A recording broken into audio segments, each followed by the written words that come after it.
A janë noodles ushqimi preferuar i fëmijës tënd? Sa herë kena pa fëmijë ty e hap një pako noodles me entuziazëm. Shpesh na duket si shpëtimi perfekt kur nuk kena kohë, kur jena në nxitim, apo ndoshta edhe kur s'kena qef me gatu. Po hajde të ndalemi një sekond. A keni menduar ndonjëherë se çka fusim brenda në trup brenda atyre 2 minutave kënaqësie?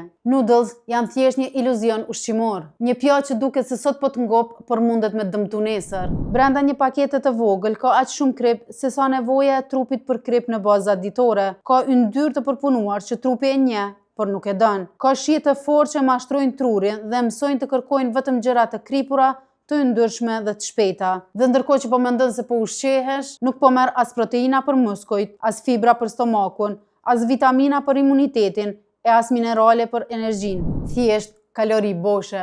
Te fëmijët kjo bëhet edhe më e rrezikshme sepse trupi i tyre është në rritje dhe ka nevojë për ushqim të vërtetë. E këto paketa i mbushin barkun pa i dhënë asgjë. Dhe dal ngadalë pa e kuptuar, lodhja rritet, përqendrimi bie dhe energjia zhduket. Noodles nuk të shkatrojnë menjëherë. Ato e bëjnë ngadalë, çdo ditë duke zaventsuar një vakt të shëndetshëm me një ushqim bosh siç janë noodles. Kështu që okej, ndoshta nuk është fundi i botës nëse i hajmë ndonjëherë. Problemi fillon kur bëhet zgjidhja më e shpejtë, më e shijshme dhe ndoshta më e rrezikshmja.